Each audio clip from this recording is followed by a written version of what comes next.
punishment. So just wanted to make sure that folks were clear on that. The borough president is currently unavailable right now, but is going to be joining us just probably in the next 30, 40 minutes or so. So be able to give their report a little bit later on. And then finally, Trisha said, we're trying to let the dust settle on so many different things that we've been juggling. So we don't have borough board minutes to approve now, but for next month's meeting, we will have minutes for February and March. Eric, I'm so sorry. Can I hop in? Yeah, absolutely. I apologize. I didn't see Dawn's message asking if I wanted to be promoted. I wanted to chime in and just say, on behalf, I'm sure that the borough president will say this later, especially if he's there at the same time as Trisha, but Trisha, congratulations. We are all so excited and happy for you. Obviously, we're not happy for our loss, but we're thrilled about Eric hopping into the acting director role, and we all feel, as Trisha said, fully confident and excited for him having this new opportunity, and confident that he will be a total and complete rock star.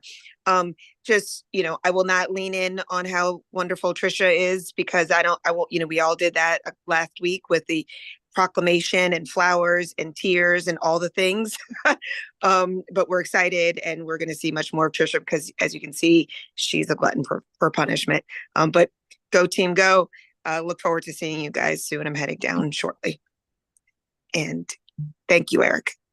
Great. Thank you so much. I appreciate it. So actually, if we can just, let's go with roll call first, and then get into the rest of the agenda. So CB1, let's see Tammy online. CB2, Present. you. CB3, Present. oh, perfect time. CB1, No. perfect. Perfect timing. Perfect time. Down to 6. CB4, CB5, Present. CB6, Present. CB7, Here. I believe with this person, CB8, Present. CB9, present. CB10, Present. CB11, present. CB12. Great, thank you. Can I get a motion to adopt today's agenda with the items that I mentioned? Second. Second. Thank you. All in favor? Aye. Great. As I mentioned, we'll have our meeting minutes for the next time. Borough president will be joining us a little bit later.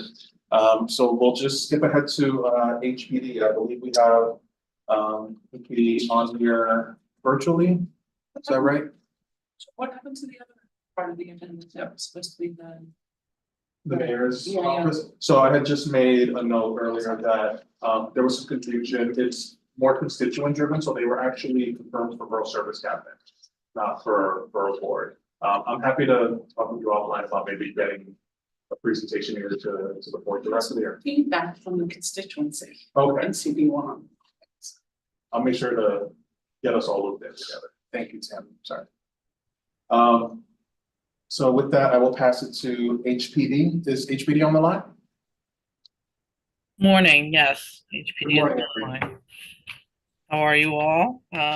Thank you for inviting us to this meeting. My name is Anne Marie Santiago. I'm the Deputy Commissioner for the Office of Enforcement and Neighborhood Services. I understand that the topic you wanted to cover today was kind of background on our process, and then discussion about the Alternative Enforcement Program and 7A program. Is that correct? Correct. Before I go too far astray. So I will just start out with some basics about our process in case I don't want to assume. So HPD enforcement does a lot of things. We have a lot of programs, but the basic way that tenants engage with us is by calling 311. They can file complaints about housing maintenance problems. That ranges from anything from heat and hot water to no electricity to broken plaster, pests, leaks, mold, all the fun stuff. When they call 311 and file their complaint, we receive the complaint almost instantaneously. we contact the property owner who should be registered with us, or we attempt to contact them to just let them know that a complaint's been received by HPD. The complainant may be also called by us to verify whether or not the owner has corrected the condition.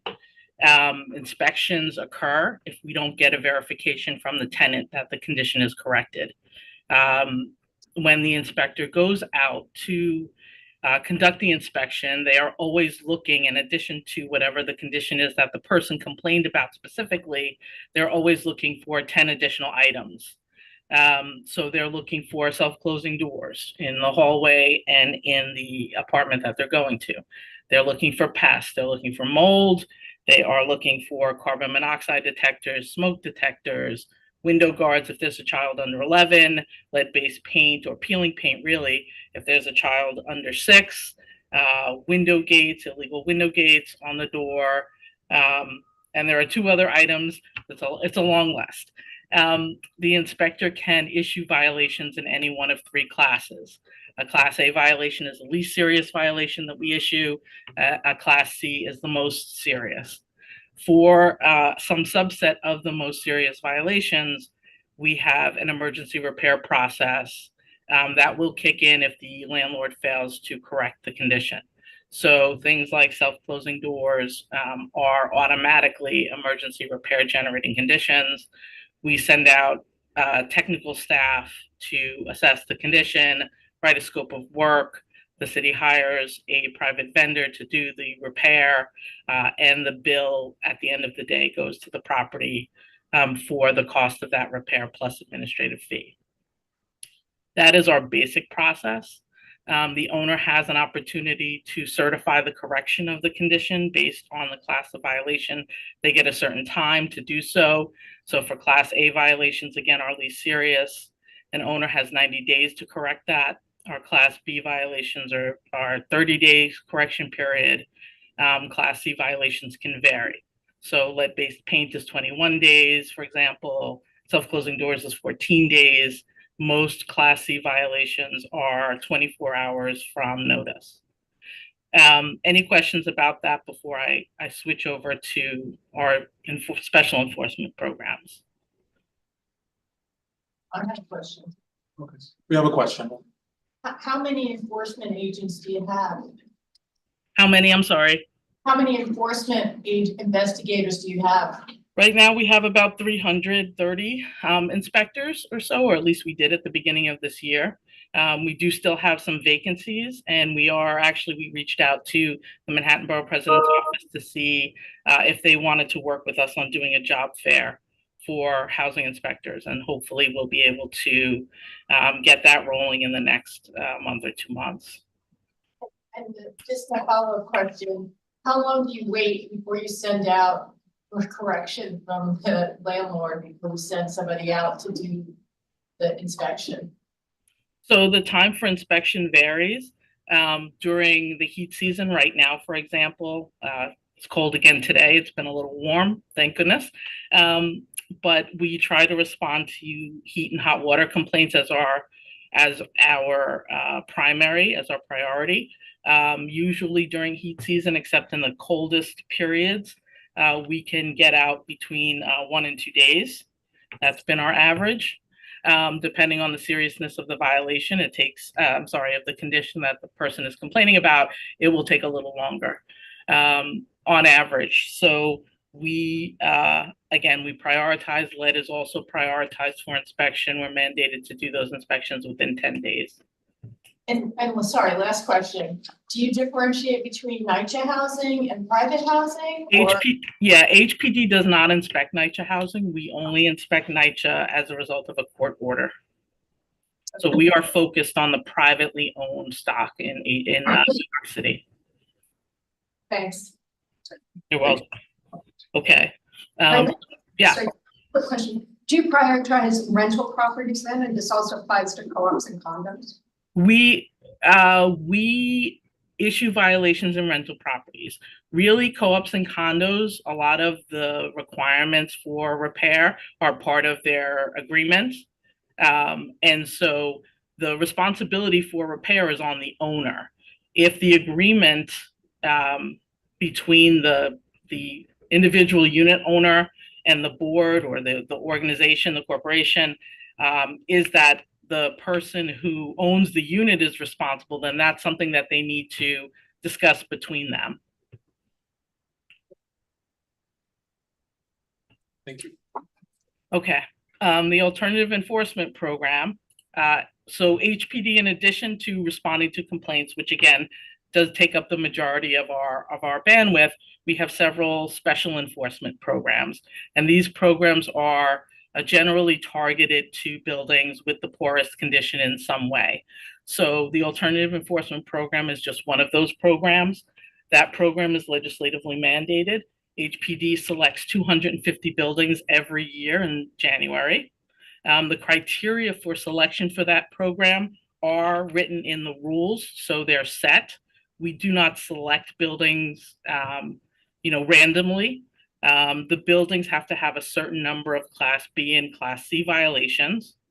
They have to have used emergency repair services within a period of time, I believe it's 5 years.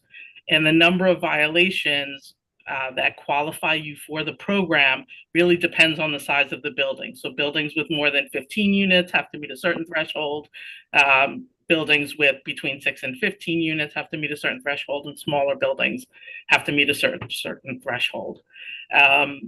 Once those buildings are selected for that program, HPD notifies the owner and the tenants that they are included in the program, and the owners basically have about 4 months to correct the violations. And again, there's a certain threshold of correction that's required in order to get discharged from the program within the 4 months. If the property fails to get discharged from the program within 4 months, the penalties include fees.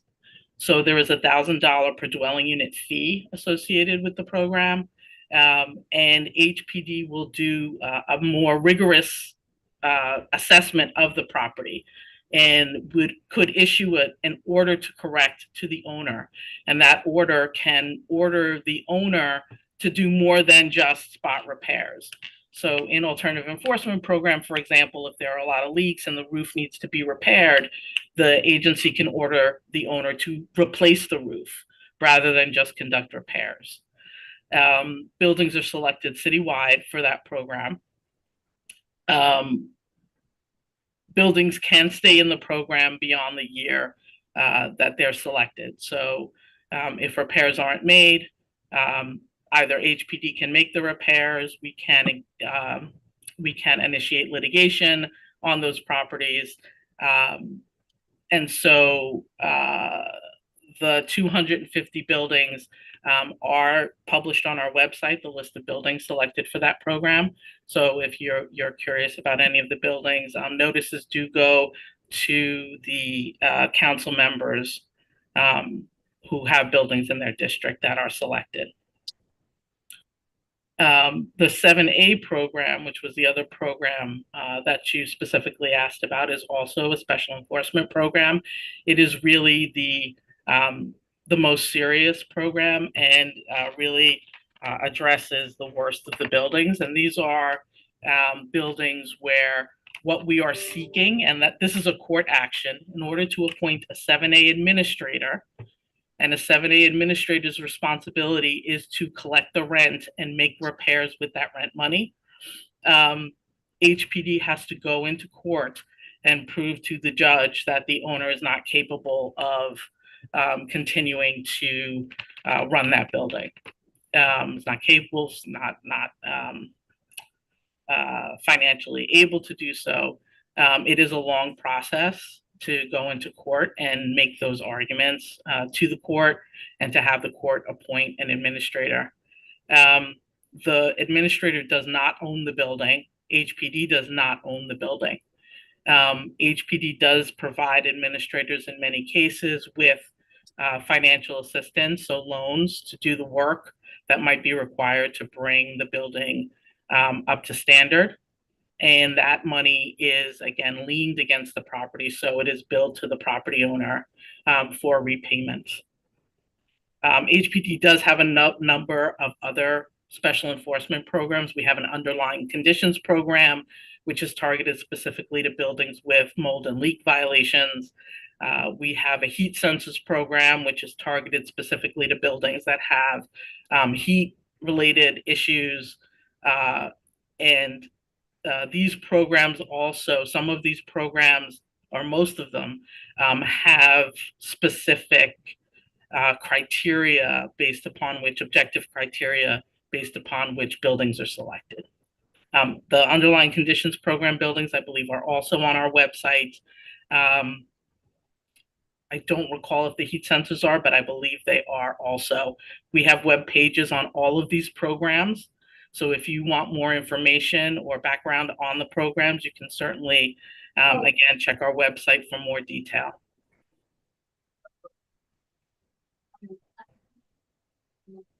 Great, thank you so much. Does anybody have any additional questions?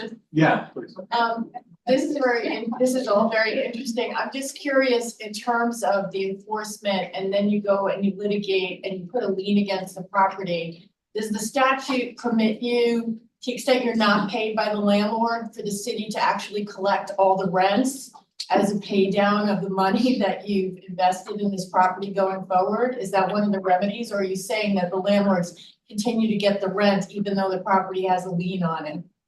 Yeah, the city doesn't collect rents, but we certainly encourage tenants to seek out legal services organizations who can advise them based on their specific situation about either withholding rent or paying into escrow, which is what we would recommend just generally if tenants are going to withhold, but they really should speak to legal services about that.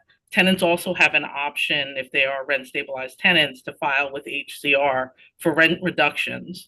And they should certainly, again, a lot of community organizations can help them make those either file in housing court or file with HCR for a rent reduction. And is the program the one that you're talking about, the 250, is that a limitation because you can't have more buildings on your list because you don't have enough people to enforce? The program used to serve 200 buildings a year, and now it does serve 250. And that is, these buildings require intensive work, right? We are doing extra inspections at these buildings. We're responding. We're doing certainly inspections within the first 4 months, and then even after when the building remains in the program.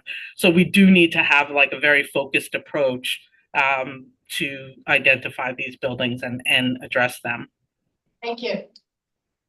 On the 7A program, is the pathway usually that HPD starts that process, or is there also a pathway where tenants and any associations can make that? There are both pathways. So tenants can initiate their own 7A action, and it requires a third of the tenants to come as a group to the court. And again, it's not always a straightforward path. So we would recommend that they seek out legal services or have an attorney or a community group that's working with them if they wish to initiate that themselves. And a lot of 7As are initiated by the tenants themselves. HPD can also initiate 7A actions. Is there is that public information in terms of buildings that have 7A administrators? Or I would have to double check our website to give you the answer on that, but I can find out.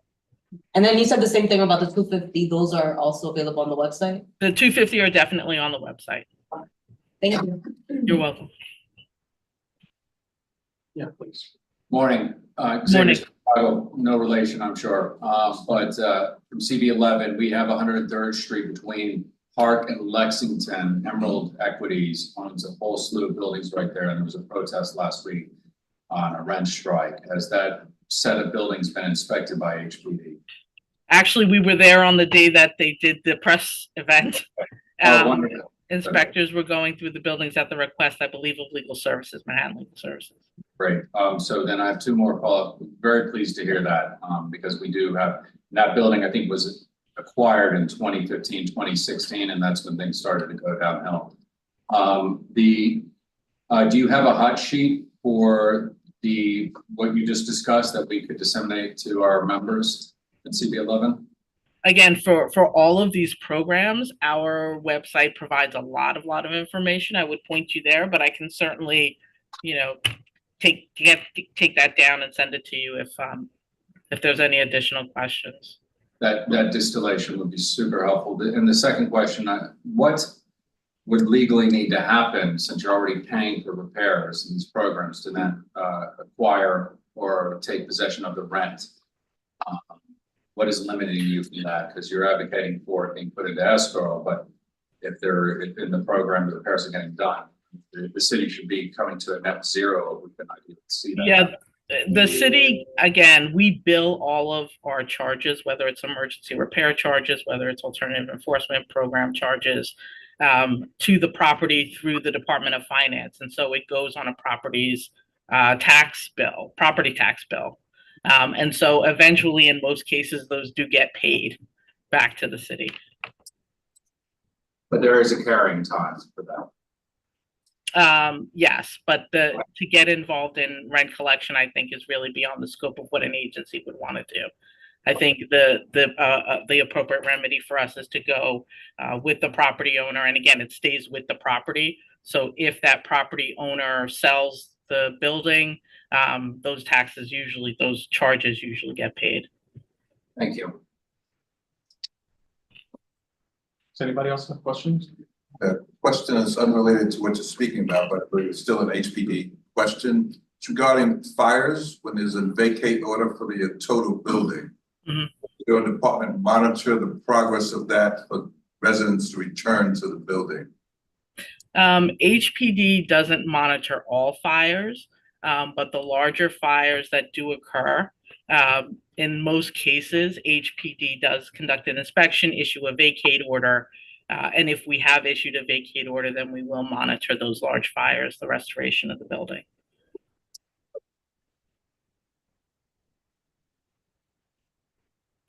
There are no more questions. I just want to thank you for being here with us, Deputy Commissioner. Really appreciate your time. Thank you and have a great day, everyone.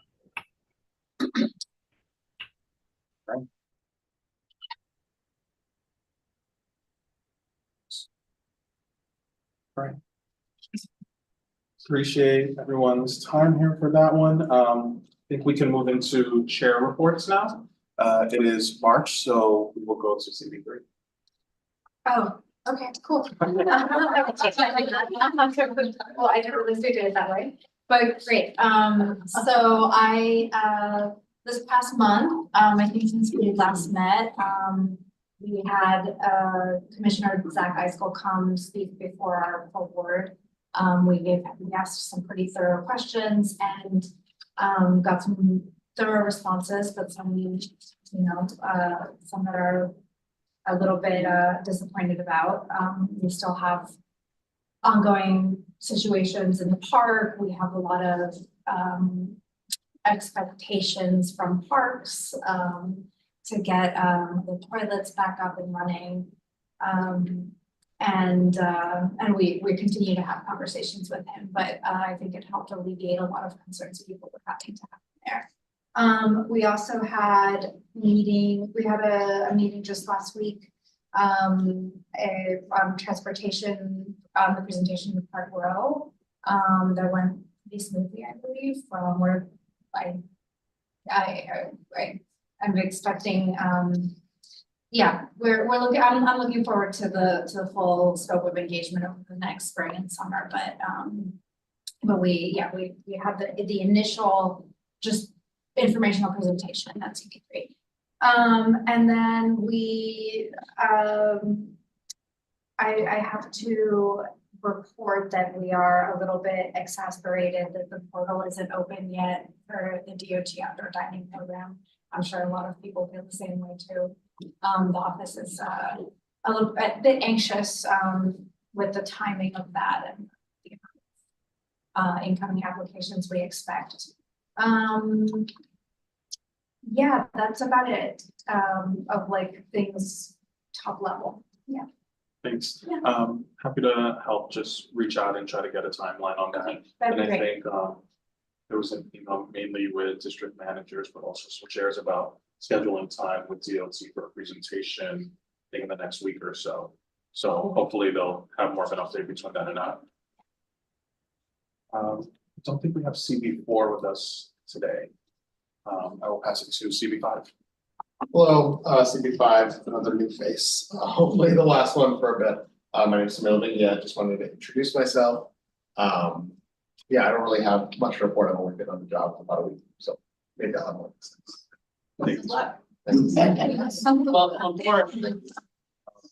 I will pass it now to CB6 and Sandy, I know there's something that you wanted to bring up and hopefully we'll be able to continue the discussion and get some support for that. We actually have two resos that we were hoping the full board, our full borough board might be interested in. One is from the Assembly Member Alex Flores' bill, it's A8049, which removes the requirement for in-person attendance at public meetings. And this was actually just passed at our board in December, and we were hoping that there might be some agreement to support that. We know the rules are supposed to be changing July 1st, but we thought it would be good to get something before our elected officials prior to that. I think Eric has the resolution, but I'd be happy to pass it around. Yeah. So we had a discussion, we were saying that we know that in order to make a decision here at Borough Board, it would be great to just give you the opportunity to talk to your boards, have that discussion, see if there's any appetite for a resolution there, and then bring it back here for conversation. So we just wanted to give you all the ability to do that. I'm just gonna put it out there, we already discussed this, and CB1 is leaning towards full in person. So remote for qualified disability, absolutely, but we already ask anyone who wants an action from our board to come in person. So if you're looking for a resolution, you can have your support online, but you have to have presence in the room for discussion and caucus. And really the resolution says it should be up to the individual community boards to decide. So it doesn't eliminate full representation. I attempted to bring something before my executive committee, basically the same idea that it is in the interests of everyone that the boards make a determination what's appropriate, and what's appropriate varies from meeting to meeting, from month to month. And yet there's a lot of pushback with some, it was kind of split. There were people who wanted to see that, they were more comfortable with that. There were others that just felt like, they wanted to see in person all the time. One of the different, even though there's broad consensus that people with qualifying disability should be accommodated, once you start providing that, you open up the responsibility for all the technical needs that flow from that. So it doesn't make it easier to say you want people in person, because you still are going to have that. And it's not clear what movement there is in terms of legislatively this happening, because it's only going to run until the end of June. And I think, and Valerie, I'll let you go in a moment. I was just gonna say, again, I think this is an important conversation, and I know that really you'll all want to get the input from your board. So we don't have to debate it fully now. I appreciate the input though, but if there is an appetite again to have this conversation, see if there is any resolution, however that goes, and then come back afterwards. I think that's just what we're asking. I mean, we talked about this at every single meeting. If we passed a resolution in November, basically we allow Zoom participation as long as there's quorum in person in the room. But it is a nightmare for me as chair, because I'm basically making determinations. Literally, we had our meeting last night. People were, emailing me up till 15 minutes before. And I actually said last night, I'm not going to entertain any requests that I don't get in 24 hours. But there is a real split on the board as to who should, you want to have young families. You want to have people who have, need childcare. And the easiest way for them to participate is by Zoom. But to your point, and I won't go on, it's nice that Alex wants to do that, but if there's not going to be proper funding for every board to set it up properly, so we don't have to, sort of make it as seamless as possible, it's sort of like a little bit of ice in the winter. So, we've put it off, till we see what the legislature is going to do, because frankly, I don't want to create more divisiveness on the board as to, is there's a lot of animosity for people who come in the room and then they see who's on Zoom. But we do have a rule, if you're making an application, you have to be in person, so. Just, I would love to see your reso. We did take a position on this some time ago.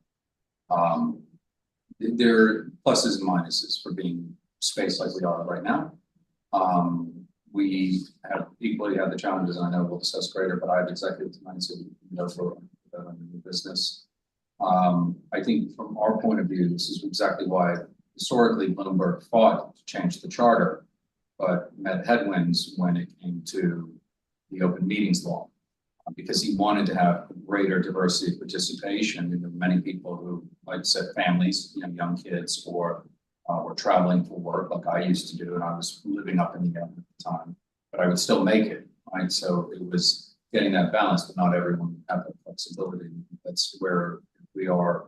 And again, it's the discretion to the individual boards, and there wouldn't be a conflict for one to, operate the way they desire to, versus yours, which is 11. So I'd love to see it, and just that we look at things holistically, because we are caught with the funding issue. You mentioned because we have to abide by state, but we get our funding from the city, and it's, but we pay for all the ramifications of that policy. Thanks. Thank you. And Sam, you want to And take then your? this sort of segues into our second resolution, which is the citywide statement of needs, and we asked for permanent space for community boards. Whenever the city is developing new properties, that we be allotted, the community board be allotted a space, and exactly for the same reasons. We're having trouble finding places to meet. We really have only one currently, and that just adding the remote to it makes it that much more. So and this was addressed in the citywide statement of needs. I believe there were 7 community boards who asked for spaces citywide. But again, I keep sending that to people. I think a lot of people wouldn't have thought of it when, we're in negotiations for potentially a building and we're looking for community amenities. We usually think a little bit more broadly about what a community needs, but in plain matter of fact, we should also be thinking about what a community board needs to operate. Not everyone has luxury of space like this. We have the Spark development in our district, and we thought if it was a large enough room, the full community could use it, but basically the space. It's gotten a lot harder in this COVID world. And the philosophy, we have certain institutions that we used to turn to, but they're no longer as welcoming. So even if the space is there, if nothing else, if we had the borough president's office advocating on our behalf to say it's important that you let the board hold their meetings there. It's not so much the committee meetings, it's the full board meetings. And we've had those conversations, like we've supported folks when they say, like, listen, we're coming up to like the 11th hour, can you just help us with some guidance, even if we just have suggestions for location. We try to help as much as we can. So. I'm beginning to think this sounds like a summer intern project for the 12 boards and that, and for the borough president's office. And just to, we had a proposal, a presentation of a proposal for how to re-envision the FDR in our district. And we're hoping to work with CD3 and CD8. So we can, it's an excellent report that was done. So we'll pass that in. Yeah, can you run that? Yeah. Okay. And then we also had a presentation from the DOT about 2nd Avenue, and it's they're putting in an offset bus lane that's going to be 24/7. And then also they're increasing the width of the bike lane. And this is really in response to some of the mobility. They assume that a wider bike lane is going to help. 2nd Avenue is one of the busiest. Both your 2nd Avenue, new bus lane, and a stand-up bike. There is already a bus lane. It's going to be offset and made 24/7. And part of it's because of the open dining. But also it's blocked most of the time. It's one of the slowest bus lanes. What did that happen? Yes, extremely. Thank you so much. I know Beverly's with us virtually. Beverly, did you want to give a report for CB7? Sure. Can you hear me? Yes, we can. Okay. We've learned that there are 6 new cannabis dispensaries approved to open in our district. The one that will be our first, we learned about in the press. They had never notified us, never come to us. And our office has been pursuing the contact info on the individuals for the rest of them. So the assurances that we got about permanent application approvals being requiring that we be notified have not turned out to be particularly accurate. So this is, I guess, further evidence of the chaos that the governor has most recently noted publicly. I would be interested in hearing if other boards are experiencing the same thing. At our March full board, we had a public hearing on retail theft and grand theft auto by the NYPD, and it was sort of a pilot of a new approach for public safety issues to hear before our board. We approved our letter on agency comments on the FY 2025 budget early this month, and passed a resolution in support of several state bills regulating the use of plastics in food preparation and storage. We had a rather frightening presentation at committee on the scientific evidence around microplastics in the environment. And this was our effort to make that more known. Passed a resolution on universal daylighting with priority intersections identified for DOT to address. Another resolution changing the sanitation street sweeping routes on Riverside Drive to address an area that had been repeatedly missed. And a resolution on West Prep Academy, which has been asked by the DOE to move and will be up before the PEP, I believe in May. We ask that the move be deferred unless and until certain conditions are met that provide the school with space equivalent to what they have now, including outdoor play areas. And we passed a resolution opposing the 60-day shelter for families, the limit with children enrolled in New York City public schools. Yesterday, our Housing and Land Use Committee reviewed the borough president's housing plan and will be writing a letter in support. Since we do not have another board meeting before April 1st, when the state budget is due, we felt the letter would be most appropriate. I think that's it. Thank you, Beverly, and thank you for taking up the borough president's housing agenda yesterday. It was a great conversation. Beverly, I'll pass it to you. Thank you. Hi, everyone. We had our full board meeting last night. We are we heard from our council member Julie Menon back in November. We approved a project on East 94th Street with conditions that would bring the first affordable housing to our neighborhood in 20 years, maybe. But we're hopeful. It's not a perfect project, but we're so anxious to have affordable housing in our neighborhood that we decided to go for it. The council member thus far has been able to increase the number of affordable units in the building, as well as get the height of the building decreased, because to be honest, it's really a building that belongs on an avenue being built in the middle of a block. So they had wanted it at 484 feet. And we've gotten it down to a little over 400 feet, which it's 70 feet is a lot of feet when you're looking up. And it's going to have some community facility space. We're going to get some operating maintenance for the Academy Plaza, which the council member is going to get some funds from, hopefully from the city, for the actual refurbishment of the park. And the property developer is going to provide maintenance money, which is in some ways more important for the upkeep. So we're hopeful about that. Again, you know, we didn't want the perfect to be the enemy of the good here, so we swallowed a lot. But the negotiations are ongoing. I think we're also gonna get some union worker to put up the building, which would be a nice addition. So we're watching that, and we're hopeful that that will move through, and hopefully something will happen in Albany that the building will actually get built, because that's really gonna be the next holdup. We also have been expressing a lot of frustration about what is happening with outdoor dining. We are completely confused with the inundation of the cannabis applications, and what we're seeing, what we think is going to be the avalanche of outdoor dining.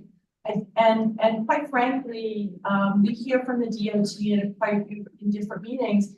Every time they come saying something differently. And it's very disconcerting to the community, because I don't know about your neighborhoods, but we actually have, forget about the sheds that are in the roadway. We have these, I don't even know how to describe them, except that I think they're illegal additions that have been put on many of these restaurants that are actually on the sidewalk. And there seems to be a split of opinion from the DOT as to which ones are legal and which ones are not. It's unfortunate for everybody, because the restaurant owners have put a lot of money into these things. And it's quite frankly chaos.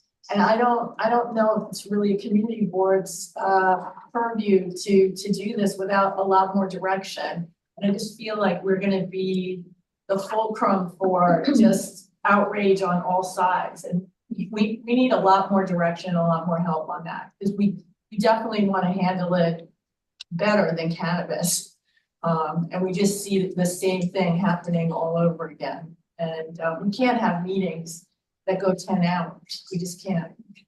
Can you have, I mean, can't you require for anybody who has one of those structures proof that they have a sidewalk cafe license pre-existing or DOB approval? No, because all those structures were put up, they've been put up during COVID. They're temporary program, but no, we've had people put up what are the vestibule sheds now all the way around the restaurant. We had a meeting just 2 weeks ago where DOT told me they were all illegal. And then I got an email 2 days ago saying that as long as they came down by April 15th, they weren't. So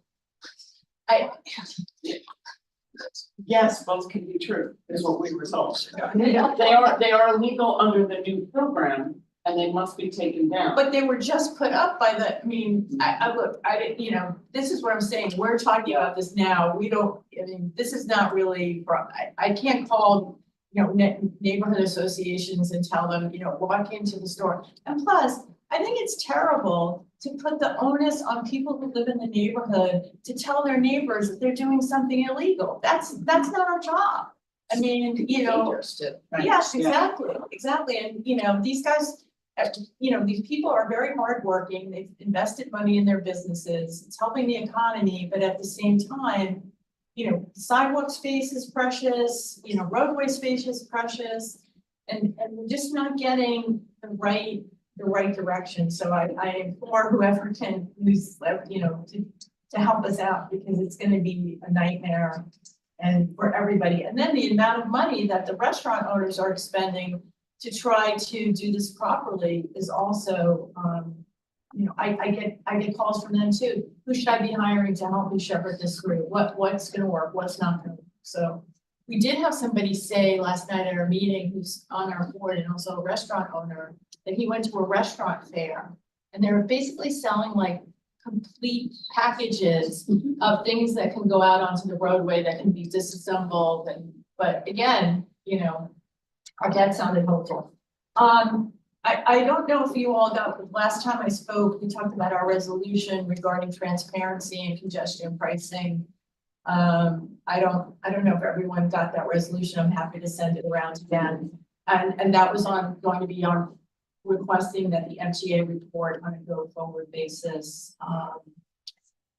I can just tell you that, you know, our council, a lot of the council people who represent partly CB6 and CB8 have requested exemptions for residents within the zone.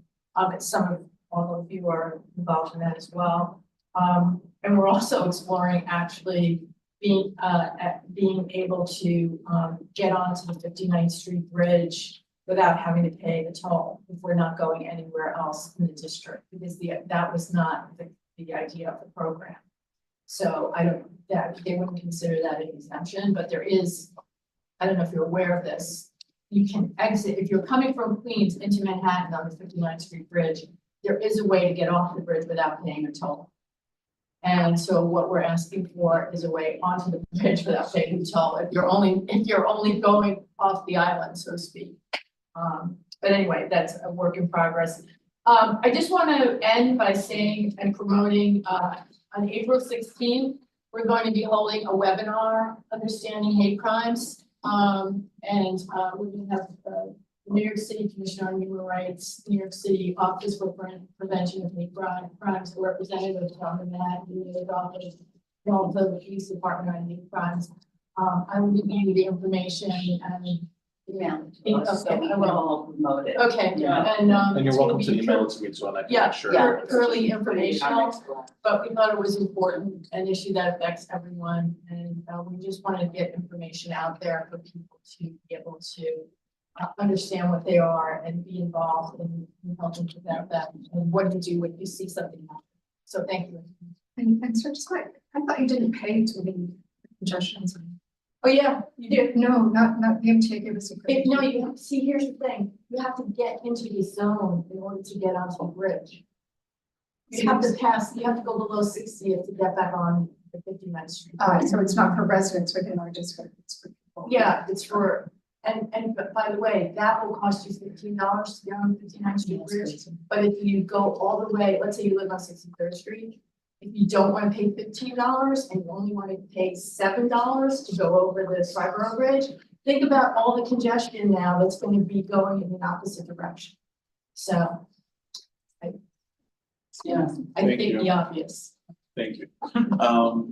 Victor, if you don't mind, Borough President was just able to join us. I'd love to give him an opportunity to give a report.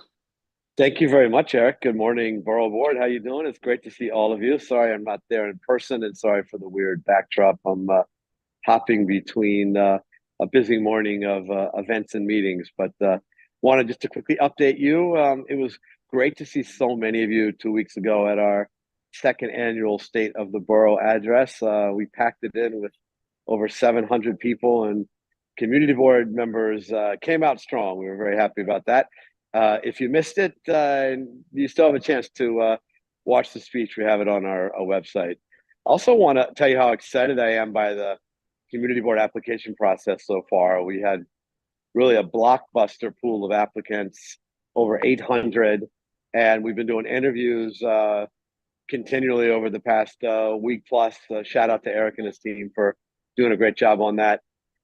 If you know of any board members or applicants who, because of their schedule, were not able to attend one of the many interview sessions so far, have them reach out to us as soon as possible. I guess have them email Eric as soon as possible. We'll try and find a way to accommodate them, but we're really down to the home stretch here. So please make sure people don't neglect that. If they want to be considered. I want to talk for a minute about what we've been doing on housing policy. You know, this has been really my top focus over the last 2 years in the midst of a horrific housing affordability crisis in every one of Manhattan's 12 community boards.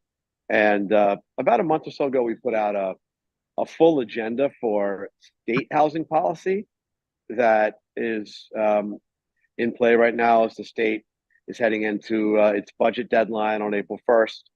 And I think we have an opportunity to do a really broad package of housing policy in Albany that would both expand our desperately needed supply of housing, and especially affordable housing, and also add much needed protections for tenants. Yesterday, we did a press conference on one piece of this agenda, we are calling for the lifting of the 12 FAR cap. And we had really a wonderful coalition came together, including no fewer than 7 city council members that cover almost every one of your districts. I'll just shout them out because I'm grateful for their leadership. But we had council members Rivera, Powers, Botcher, Menon, Ayala, Salam, and Abreu that all signed on to our letter to state leadership to eliminate a cap, which is really quite an anachronism.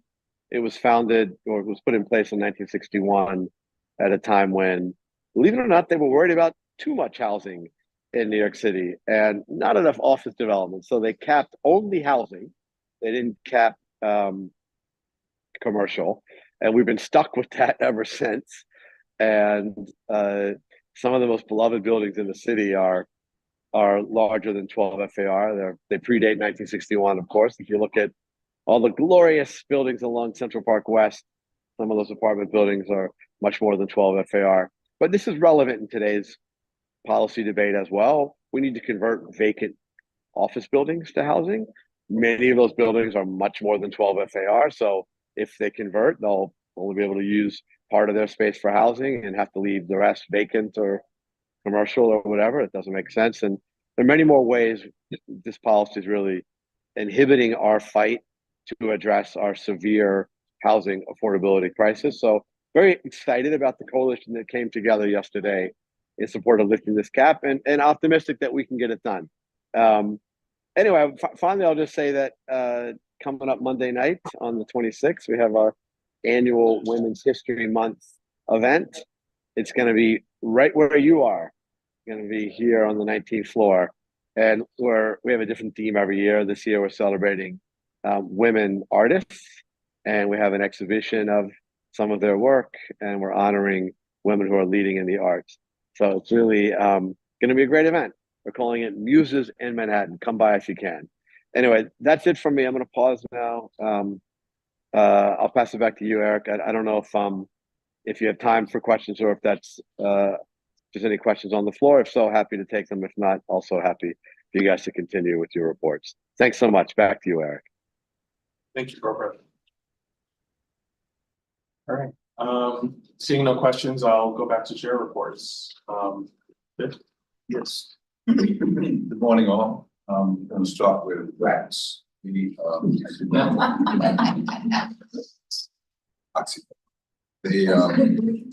program pilot going forward. I might have mentioned it before, but I'll mention it again. Our issue with Department of Sanitation was lack of transparency and lack of communication. They initially in June came to a meeting and said we would help select the streets and then give us full updates as they move forward. On August 5th, Sunday, I received an email from the president saying, received a notice on my door, they're installing these trash containers Monday morning. That means we didn't select, nor were we part of the communication process. We expressed our concerns with that. We asked for the commission to come to tonight's meeting. She unfortunately is out of town. And I did get to meet with her on March 12th and I expressed those issues. She said going forward that there would be more transparency. We had a lot of pushback from brownstone and townhouse owners that have these containers in front of the buildings. Some are getting violations because people go through there looking for empty bottles and they leave the trash there and they get the ticket. So we just wanted to be more a part of that so we could kind of help. We also have the parking issues from residents that parking, it takes up about 6 to 8 parking spaces per block.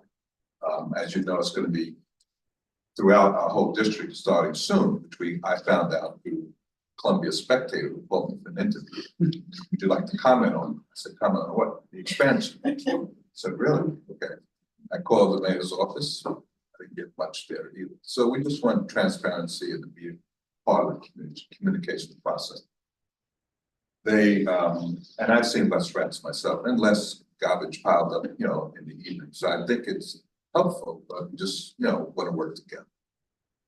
We're working on the daylighting resolution as well. It's definitely needed. We're trying to select which corridors, which intersections are best. We see many accidents in our district. Also, there was a report recently that a lot of the improvements are not happening in districts of color, basically, it was saying, because we refused them. Our district, we've never refused anything. We've asked DOT to work with us on certain things to improve that. So I'm trying to work closely with DOT to make sure this, and this would be definitely one of the things they allowed it. I pull out my bike or my car and I look, you can't see. So I'm looking forward to that. On March 16th, we had a health forum at Columbia University, focused on a lot of the illnesses that plague our particular district: diabetes, hypertension, drug use, and mental health issues. Very successful. We had presenters from Sinai and other hospitals in the area. Went really well. People are talking about when can we do it again. Sean Abreu was there. His discretionary funds helped this event, and he said next year he would fund it at a larger rate. So we're very helpful with that. We had mammograms, monthly bus, they on site, so people could get tested. About a month ago, 2 months ago, I had asked FDNY to come to speak to us about fires, to see an increase citywide, and we wanted to get some basis for that, what's going on. They're not all, but some are the batteries that are the e-bikes. 2 weeks ago, we had a major fire on St. Nicholas Place that involved e-bike batteries. One person unfortunately was killed. Several others are still hospitalized. And as I mentioned before, the building is on a total vacate. So we're keeping a very close eye on that. We're having a meeting tonight with Palante Harlem. It's a legal institution in the area that services us through Columbia, to make sure people know their rights and to keep an eye on the landlord not stalling to get people back into their apartments. We've seen that happen in the past, so we're just keeping very close eye on that. Also tonight, we're having the MTA come to speak about a bus layover in our area, which at the initial vision of it, I object to, because we already have 2 bus depots in the area, 5 blocks apart from each other.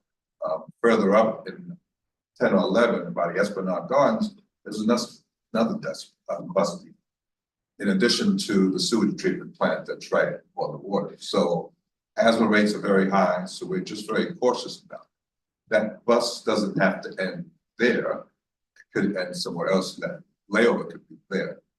Unfortunately, buses do idle in the city a lot of times. They're not supposed to. That does happen. So we're just trying to get a clearer understanding of that. On the brighter side, we, along with the West Harlem Development Corp., which is sort of an outreach arm of Columbia, where the community benefits agreements is as a conduit to the community, sponsored the new movie by Ava DuVernay, Origin. We had a senior group, we had a youth group, and then today we have a mixed group of people going to that event. So just trying to get feedback. Other than that, things moving on pretty quick. Great. Thank you so much. If I can just ask for Stephanie and for Xavier, if it's okay with you. I know Kathy has a hard out. Is it okay? No, I have another one. Are you sure? Okay, I just wanted to make sure. All right, thank you. So Stephanie, I'll pass it to you for the report. Good morning, my name is Stephanie Voluntary. I'm the chair of the Education and Libraries Committee for CB10. I'm representing our chair. The CB10 submitted testimony and developed a resolution to the MTA on the impact of congestion pricing on Central Harlem. And it's having the potential to further improve economic and health disparities in our community through what we know will be traffic. At our most recent general board meeting, we supported one cannabis license and voted and advocated against a smoke shop that is currently selling marijuana illegally, but now coming for a license. We are working on a resolution that will ask the Office of Cannabis Management to reconsider providing licenses to those that are currently selling them. For either delaying their application for some period of time, but anything to provide some consequence for violating the law. There needs to be something, and right now we don't feel that there's any happening. We called for New York City Parks to create a Rucker Park Walk of Fame in honor of Holton Rucker. Rucker Park is being considered as a national landmark status right now.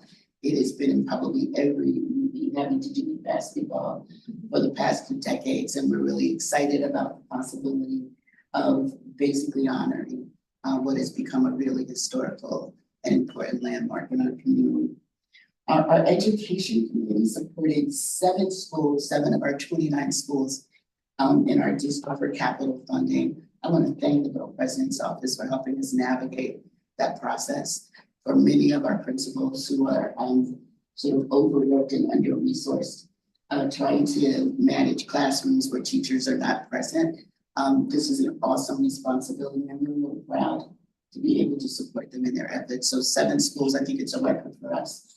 And we will continue to look at a resolution to make sure that all of the 29 schools in Central Harlem are sort of evaluated for the need for capital, because it's amazing the overcrowding in our schools. There are auditoriums that have not been renovated since the establishment of the schools, so that audio-visual technology, none of those things exist. So we're really excited about that. One of the things that Marquise did not mention, but I, as a chair of education community, talk about, is that the Met is sponsoring a community night for Central Harlem. We will have 500 families, children, youth, and families attending the Met, the Harlem Renaissance exhibit on April 19th.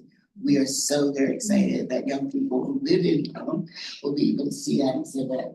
And that will basically influence the curriculums that are currently in the schools right now. So we're very excited about that. We also passed a resolution supporting resident interns at Harlem Hospital who are members of SEIU Healthcare. It appears as though that their salaries are not consistent across the board. We do not want unfair compensation to be a reason that folks don't want to work in Harlem Hospital. So that was also a very important one for us. We passed a resolution supporting the Borough President's preliminary budget, and our committees are currently looking at reviewing city agency responses to our district needed budget requests. And that's our. Thank you so much. Appreciate you being here. Pass it over to Xavier. Morning, everyone. So trying to be as brief as possible in these last words. Happy Women's History Month. Those ladies here at the table, thank you for your contributions and service, and to everyone who received us. We've been very busy at CB11 on taking walkthroughs throughout the entire community, including Crossing, which is Metro North, that was fully renovated and ribbon cut 2 years ago. The landlord is trying to push out Section 8 and others. I've got probably about 11 different contacts where they're having difficulties and or sets in violation of the law. We're going door to door throughout the entire district tonight. I'll be at Jeffrey Robinson houses with seeing Bertie Glenn, who's the longest serving TA president to our knowledge, which is fantastic. Richard Toussaint Park, she left. Richard Toussaint Park, we have been advocating for this for 3+ years. It is escalated to the Deputy Commissioner of Parks. Richard Toussaint was a famous African-American who really was advocating for equity and public investment in that section, northwest section of Community District 11. Parks has been pushing back and forth. The Deputy Commissioner in November said, why hasn't this come to me? Because all parks namings come to her desk for final approval. This one did not. So we know there's some kind of bureaucratic change in the issue. So I will have to chase down Trish on that one. Mount Sinai, events April 19th, we have our 3rd Earth Day conference. So please come on out, Museum City of New York. We are still dealing with our substance abuse issues, which I know most of you are aware of our saturation had a great meeting on Sinai. Mount Sinai is actually referring people to other locations closer to where they live for buprenorphine and methadone treatment. The Dr. Patel has actually, Patel Singh, I think this is his name, big advocate for that you can actually get off all of it. And he has a couple patients who have actually been successful in that, and they meet monthly to chart their progress. So it's really pleasing that you can come back to full functionality. But they are a partner leaning in to us in that conversation. How do we have disbursement? The next thing, Congressman Espaillat now lives in our district and sees it on a daily basis, especially the OPC, Overdose Prevention Center, which although we're still waiting for stats to come forward, he's seeing the kind of issues there and he appreciates what Mount Sinai is doing. He wants to find if there are other ways in Albany that they can make it easier for us to help people get on the recovery track. But he is seeing the day-to-day of what's East Harlem's been living through for a while. But again, we're all about getting people to functionality, recovering, and taking that long haul path. The other thing with OCM, we have reached out to all of our legislators. Again, we're not opposed to people having licensed, tested cannabis, because everyone, again, just like the state liquor authority, it's getting that on track and on par. But unfortunately, our electeds have been resistant to enabling and allowing Sheriff Miranda and the others to be able to track down the illegal sellers. It takes 1 week to shut down one illegal shop. That's the resources. So instead of activating I know it's on a broken record, but it's because we're not getting traction on these. So we need help. And that's what I'm doing. It's again, we just want it to be streamlined. Let's see right here, 2nd Avenue Subway. Yay, they started their work. Phase 2. Well, I've been there, done that. yeah, I know. So 10 years. 10 years, yeah. So we have our 10-year haul now. They have been having difficulties, the MTA, meeting with Franklin Plaza and a few other stakeholders. I actually went to Franklin Plaza yesterday and they said, no, we'll meet with you separately. We have everything we need. The attorney for Franklin Plaza refused to give me his business card. But we've been receiving complaints about shareholders being shut out. We'll find out what's happening. But again, we don't have the equity to hire attorneys, so we're trying to be proactive in that regard. But they have started the electrical work, moving the bike lanes, and it will be a design build to move faster, supposedly. And the last thing I will leave you with is the DOT and DOB with the open streets and with our restaurants application process. We had the first uptown open street during the pandemic on 101st. We're getting wind because of the construction of the Children's Aid Society down the corner of Lexington and 101 is that they may not allow the street to come back. And they're going to ask everyone to move their dining sheds away. So even though DOT is saying, well, yes, you can still do it. So there's some conflict. So that's our update for right now. We have executives. Where is the Children's Aid Society? It's going back to Lexington, 101 on the corner. And deference is I'll be quick. Yeah, just for those that don't know, Children's Aid built their new facility in Central Harlem, their new headquarters. Phoebe did not, and the CEO, and her predecessor would not have done this, but started selling off land in other parts of Manhattan to consolidate to pay for it. But they didn't realize that 101 in Lexington was a mecca for the community. Literally, and in fact, God rest her soul, Judith Mason, who lived on there, started one of the first programs for Children's Aid. And she just recently passed away. She's a very good friend of mine. But that, when got back that the church sold their property and that there was already a MOU with the transaction of $1 million, the community came in an uproar and they backpedaled and weren't having hard. We all worked out a deal, but it's going to be about 11 stories, which is not in keeping with the height. And this was the section, as we explained to board members when we had a rezoning in 2017, that for mandatory inclusionary housing, our previous council member, we advocated to push past and KISS Lexington houses, so include the bus depot for MIH. Our previous council member didn't want to do that, but as a result, this is all going to be commercial space, and this is why forethought is necessary in our work and our advocacy. But again, we worked out, and it's not the deal we wanted, but Mount Sinai is going to rent for, I think, 30 years, 50% of the space, no drug treatment, no competing services for Children's Aid. And Children's Aid will come back, the church will come back, and they will return to having that as a play street in August, much to the chagrin of the neighbors. But yeah, so that's it. So everyone understands the importance of advocacy, but we again, got to break a few eggs, and we appreciate our previous council members' work on MIH, and I'm grateful for it because that means more affordable housing is coming in. Thank you. Sorry.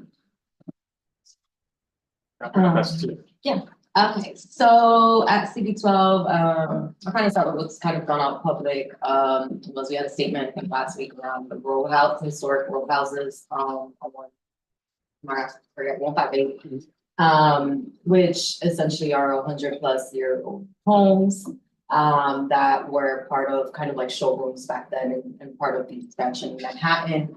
We've been advocating for their inclusion in the Audubon Historic District for like 20 years at this point, and got the notice for demolition.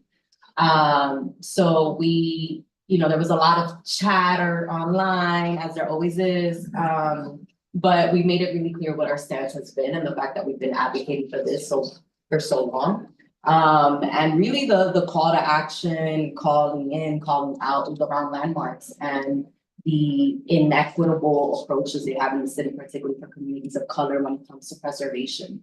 We have also the last, I think second, probably the only one uptown, is the abolitionist house on Riverside that has been denied for decades. And a lot of community support, a lot of evidence around as being a stop on the Underground Railroad. So, for us, it's really about calling in landmarks and what their approaches and they're going to be. For us, preservation does not cancel out affordable housing. There's a lot of rhetoric around that surrounding the sites that we want to preserve, and you can have both. So CBD on that, let's see what happens. Also on the land use side, we have it's being called the Cancer Plus building for Columbia University. Essentially, they are consolidating all of their cancer services in northern Manhattan into what used to be the Eye Institute. I don't even know how many stories it's going to be, but it is massive, probably a little taller than the hospital itself. And everything from prevention to treatments, imaging is going to be based there. We did get a look at the renderings. It is beautiful, and a lot of care, I would say, went into what the kind of both external and internal experiences, both for patients and residents.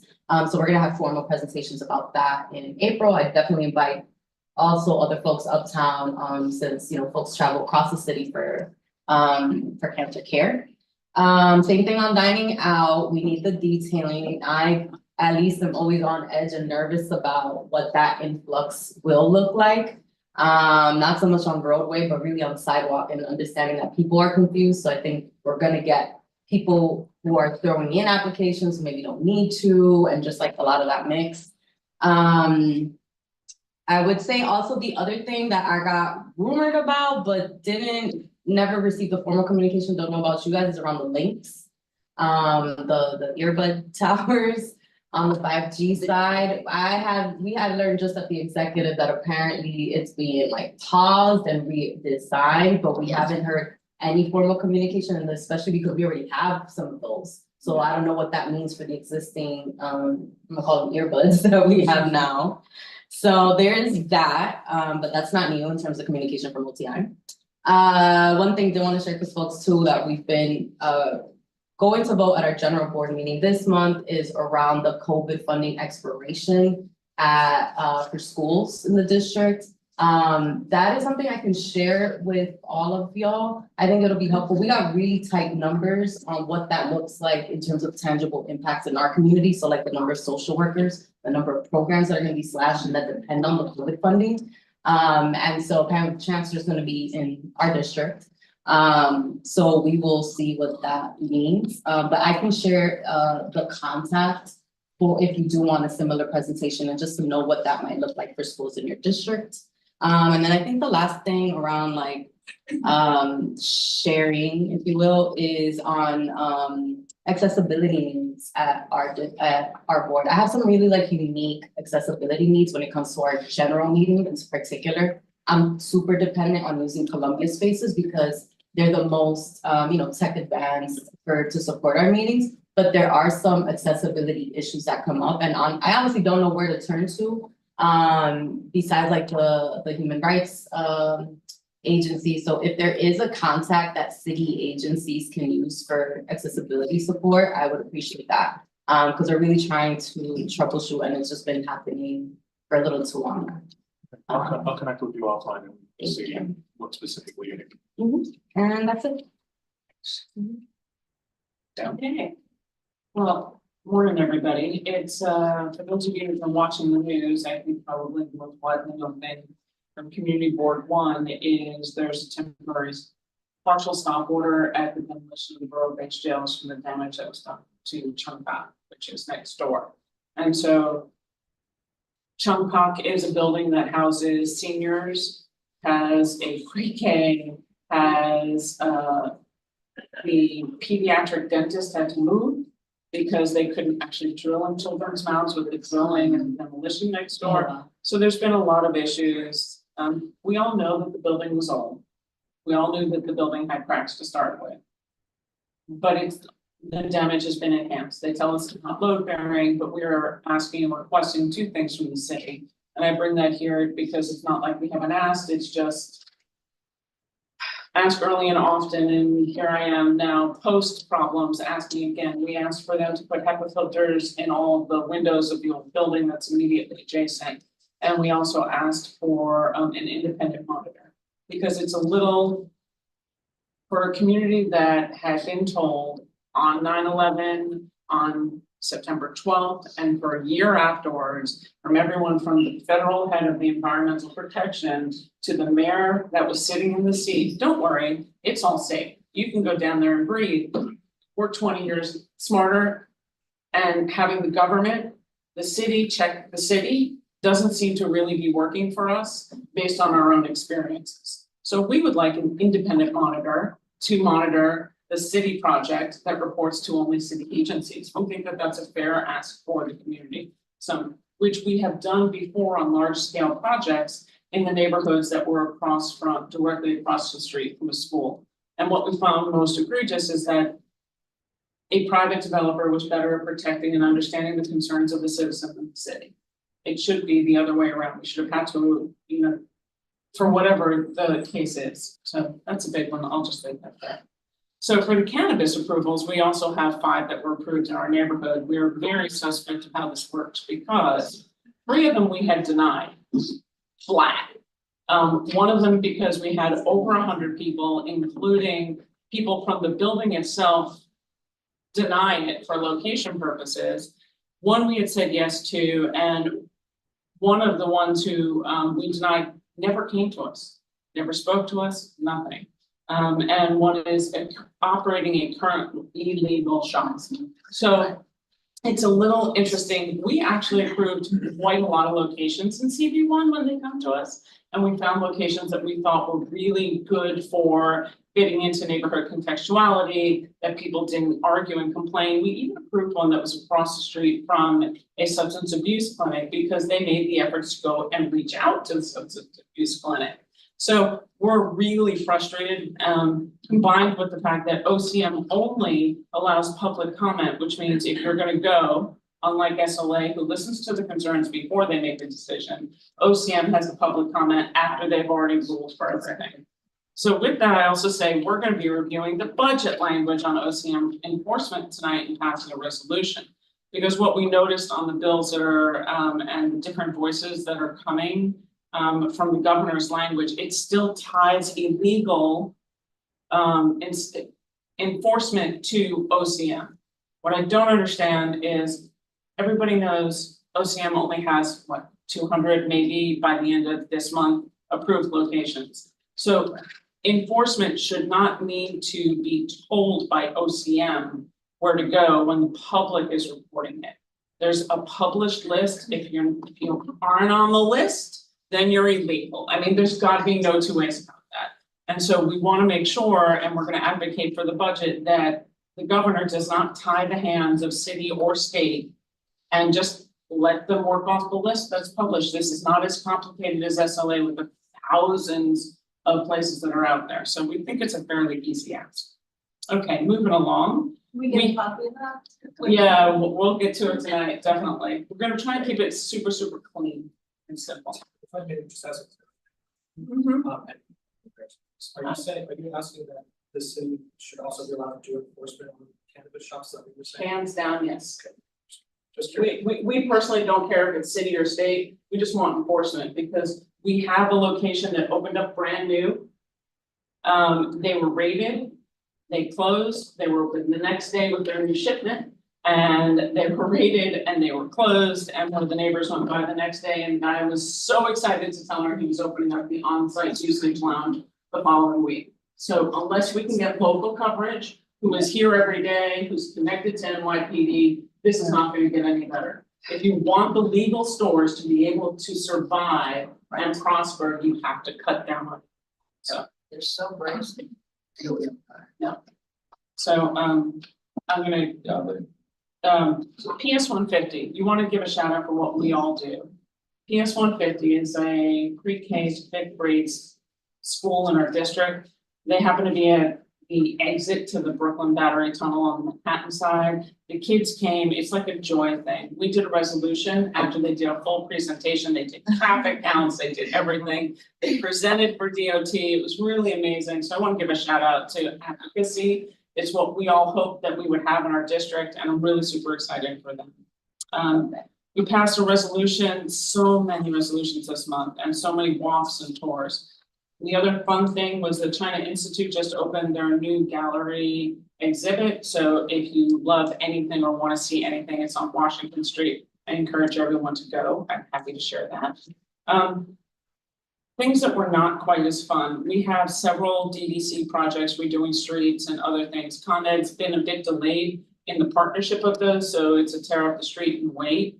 And we are desperate to get Con Ed to hurry, basically, because we've got years and years and years of those. So we passed a resolution on that. We had a walking tour in the Battery there. If you know Community Board 1, we are 3/4 water side, and half the water side of Community Board 1, or 40% of it, will be under construction for the next 5 years. So we did the waterfront tour for the WARP projects, which includes the Battery. We are sincerely hoping that we can then set up meetings with NYPD and get support from borough presidents and the mayor's office to move counterterrorism's giant tents out of Battery Park and put them back on the island where they used to be. So like every other boat that leaves Manhattan that does not have a security center on it, you can get to Governor's, you can get anywhere to any other ferry stop. We'd like Statue Cruises to be able to do the security checkpoints back on the island. And that would give us back the full aspect of parkland that was taken over. Part of trying to claw back the public uses. We reviewed and passed by resolution the resiliency project that goes from South Cove up to the volleyball courts on the west side over by the North Cove Marina. We saw a presentation this month, which we'll do a resolution next month, on Rockefeller Park through the ferry terminal, that section. And again, everything will be getting brand new walls to regard against resiliency. Let's see. We called for more transparency with the BPCA, and we supported Senate and Assembly bills establishing ground rent rebates for income eligible homeowners and renters in Battery Park City, because we only have one other borough in Manhattan, one other community board that has what we, which is an area of our district that is on state property. So the rules are a little bit different. Tonight we have a Chinatown Connections presentation for CB1, which starts at Park Row and ends in Chinatown. we are super, super hopeful that some of the voices that haven't been really heard in the dialogue from my perspective has to do with the business deliveries. And I mentioned this at our task force meeting, we'll mention it again. You're not gonna get the meat truck and the dairy truck to do cargo bikes. We haven't approved the smaller European kind of delivery things yet, we haven't figured that out. We have lots of restaurants on the CB1 side that share purveyors with the CB3 side, and finding the connections to ensure that with congestion pricing, that it all works would be interesting. And one of the things that came to light that CB3 does not know yet is on the BNCR construction projects, again, more construction.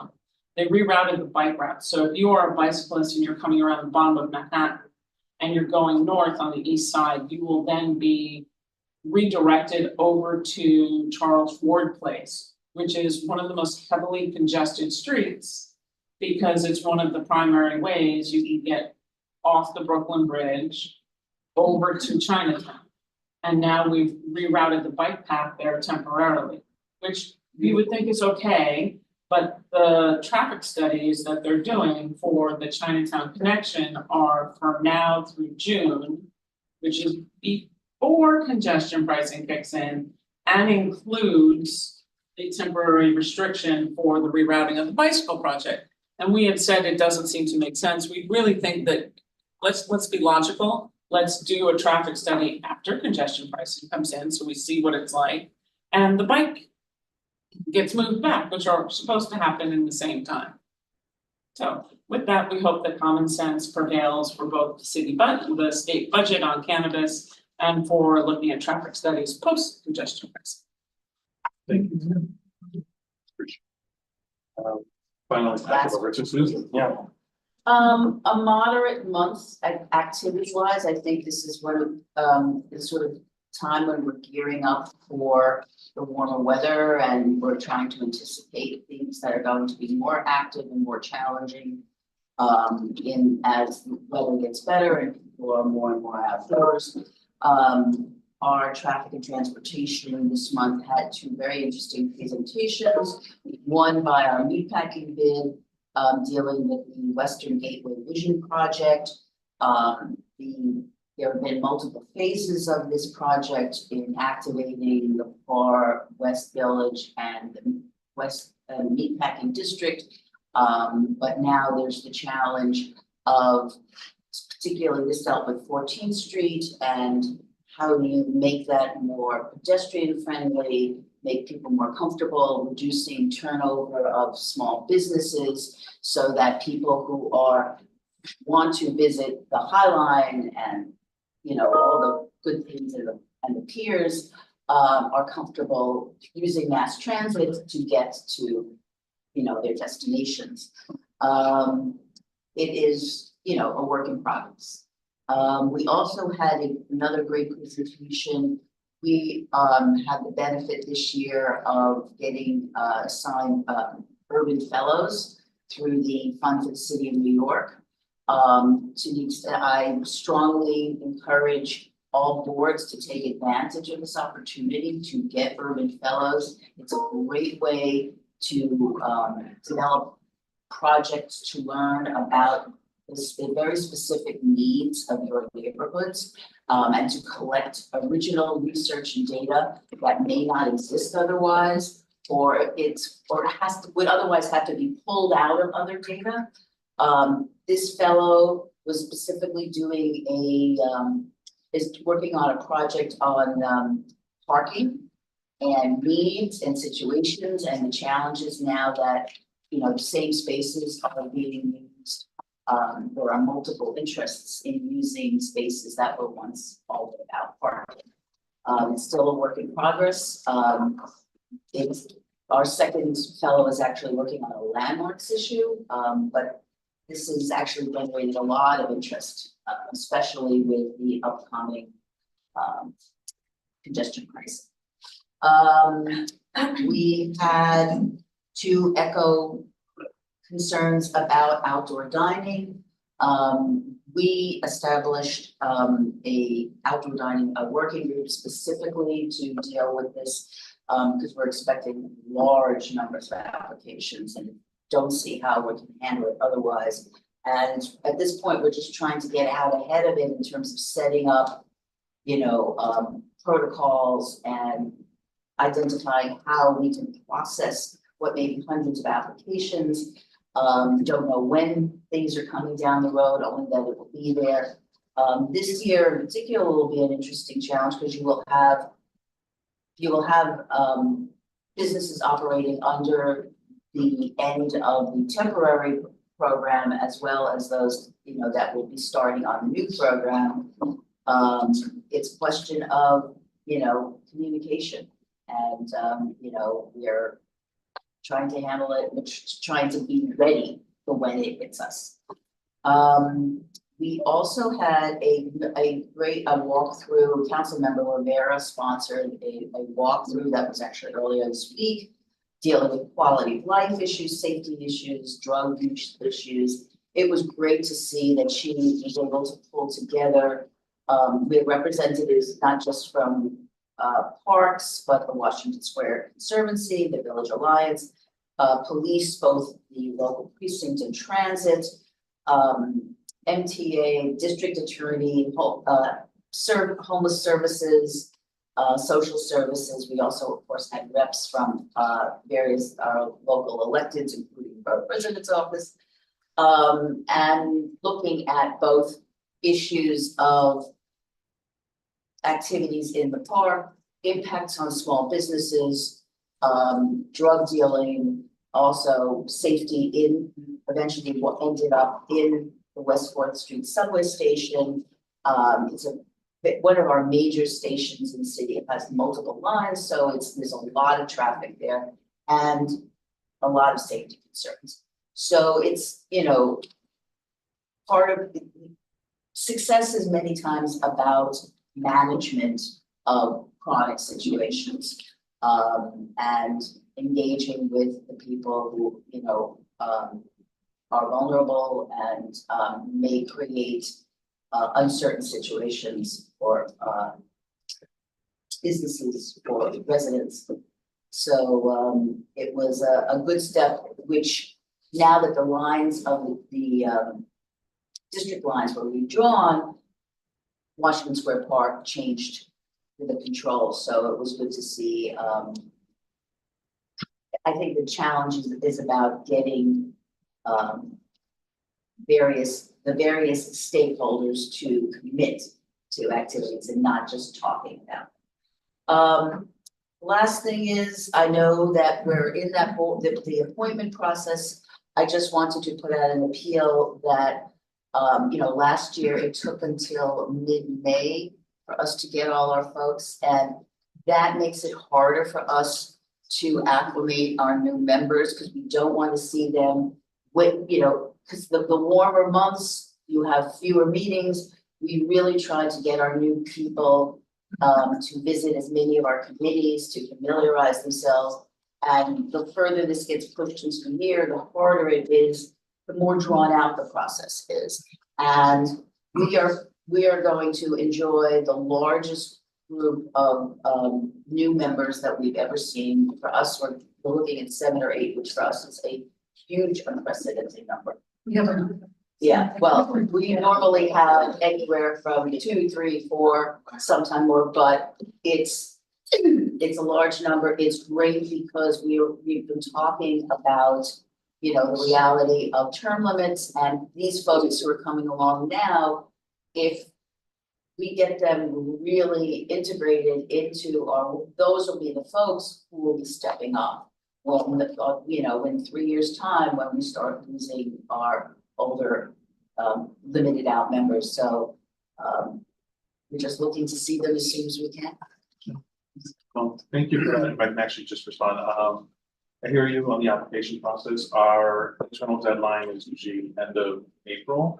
There's a lot that goes into making sure that we stay on timeline. There's schedule time with members, with chairs and DM to make sure that we're, listening to you and really taking into account feedback that you're giving us on things that you'd like to see on the board or, particular skill sets. So it's multiple conversations. We had over 820 applicants.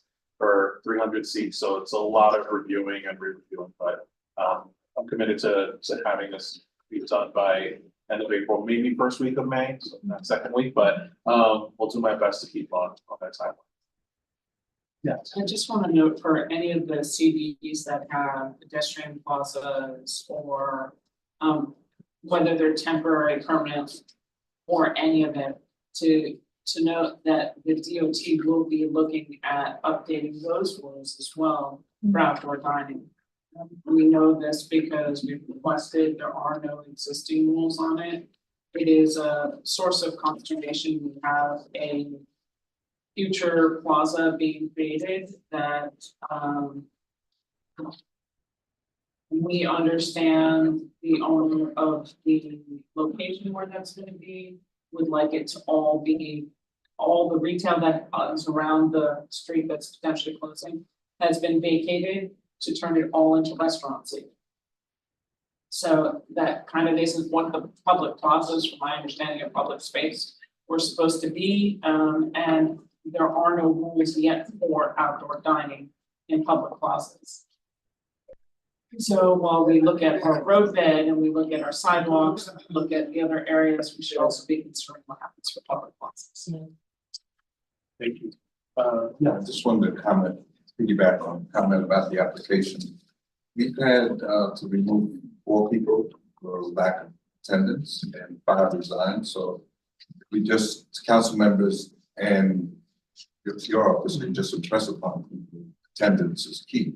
It's not a resume filler, which I say at the minute, we have people on the board never showed up since their appointments, and it's frustrating for a lot of our committees, so can't work. So one of the things that I'll actually add about that, because it was something that we did update on the application this year. So for those who reapplied and have gone through the interview process, you might have seen there's a specific section and we asked you to sign and commit to attending meetings in person. So that is something that wasn't guaranteed in there. It is, again, just another nudge to remind folks that that is the expectation. And when we do the onboarding process, once members come on, we again are going to be stressing that very much so. So it's something that we are letting folks know on the application process, the interview process, the onboarding process. We're trying to really handle that. Eric, can you say, I'm sorry. Oh, I just want to know, can we get an official head count? Because we have some members that apparently are not like reapplying, but they've kind of gone dark on us. And we can't get an understanding of, do you need some accommodation, you know, in terms of getting it in? Are you still planning to do it? And we just want to know where we stand. I'll probably have clarity on by the beginning of next week, so we can showcase that. That's Sorry. Yeah, I probably should have mentioned this in my board report, but we have been discussing an executive committee, giving the board authority to remove members who just don't show up, they don't respond to us. That's happened to us. But you do have times. authority, by city charter, you have authority. Okay, alright. Our bylaws Okay. have a whole section like that. I We can share changed your our bylaws to like adopt. I can show you what ours are, we all have. I just want to point, if you're not comfortable, some boards have an active policy of doing it, and others don't. I was offered the services of the borough president's office, and since they reached out to members that we had identified as being seriously delinquent, and they reached out, inquired, making an inquiry, and if they didn't respond and didn't provide an adequate reason, that you would terminate them, so that we didn't have to, so our board members didn't feel uncomfortable, you know, being put in that. And we can have those conversations, of course, they'll be like on an individual basis, but if you do have someone who has just like not showed up, you have multiple communications to prove it. You just need like, again, another nudge, our office can reach out to say like, you know, board has reached out to you, they've reached out to you, and like we have the record to show that they've reached out X amount of times. If, you know, we expect a response within X amount of business days, if not, then we will have to have a consideration for a removal. So we've had that happen, and again, every board is different. Some have no problem making the decision to make those removals, but if it does happen very infrequently, or you just need some assistance on it, we're here to help. So 2 things, we are sending out today, actually, emails to each one of our board members, telling them what their attendance is and reminding them of what the rules are. So we wanted to level set everybody's expectations. I think some people don't really get track of it and it doesn't really add up in their minds. So we're, you know, if you've missed 2 meetings, if you missed January, February, you miss one more meeting, you're in danger of being removed. You know, because you're only allowed 2 unexcused absences. So at least on our board. So that's how we're gonna start looking at it, but two additional questions. If you, can we see the application? I haven't seen the updated application to see what questions are being asked, you know, what they have to sign. I'd like to know what the questions are. I know they've changed substantially from my original application under Gail Brewer. So you know, we'd like to see that and see the certification, because I think that's very important to a lot of our members to know that people are signing up for in-person. But just so you know, the application hasn't changed much from when you did your reapplication recently, But there so. was no certification then that. Yeah, in one section I can show Yeah, it. okay, that's fine. But, and then the other piece is, if somebody is removed or isn't coming, is there a process for getting a new member? Because, you know, I want the bodies. I just don't want the removal of the other So once there's members. a removal, obviously it depends on if it was a nomination from a council member or a direct, or someone that came directly through us. We then look through usually our list of, you know, top applicants that just due to the math weren't able to make it onto the board, and we reach out to see if they are still interested. Of course, it also depends on if the council member has somebody that they want to nominate. Sometimes, again, like if it were something that were happening right now, council members would like to maybe consider the pool of applicants that are coming in now and then have it all addressed when we have the people coming on May. So it depends on But those there different is- factors. But it is, I was under the impression before I became chair that we just were down a member, that there was no process to replace. No, we had a replacement, we had a replacement, Yeah. we had a replacement who filled the seat from some people who passed from 9/11 cancer, we tend to have a couple every year. And they were appointed in January and had to reapply. They Yeah. do it. So even if you have, if you're filling a mid-year vacancy or it's just a few months, still have to reapply. Yeah. Sorry, do you have a question? We just went through this last time where we had a resolution to have someone taken off the board. But then there was this huge discussion of what is absent and what is excused. And it's extremely, and we ended up passing 2 resolutions because 2 people one never showed up and one stopped coming in September, but just to keep it sort of even, but it's extremely difficult. So we send out attendance every month for the last month. When, right before the full board, you will get the attendance for last month that you are responsible to correct and not the minutes and the agenda and whatever. We have been really strict. We are in person plus qualified disability, because that's what makes a quorum. Qualified disability can be in the room or online, whatever. Beyond that, extraordinary circumstances count. If we don't reach quorum, then you're counted as absent for extraordinary circumstance because we couldn't beat quorum. So, you know, It that's adds like kind of twist. right, but we allowed that to try and encourage, but that's kind of how we do it, and we're tight on it. People reach out to me to say, I can't make the meeting, and then I have to decide to justify, and Fair. We don't, if I you mean, we're can't gonna make the try and meeting, then you take you're an not absence. there, you're absent. You're absent. Thank you, everyone. Appreciate that. And again, however our office can assist when it comes to removals, et cetera, we're here. But I think with that, I'll make sure to make a motion to adjourn. Yes. All right. Thank you all so much for being here. Appreciate your patience with me here. I don't let my piano. I thought you were people are sending you.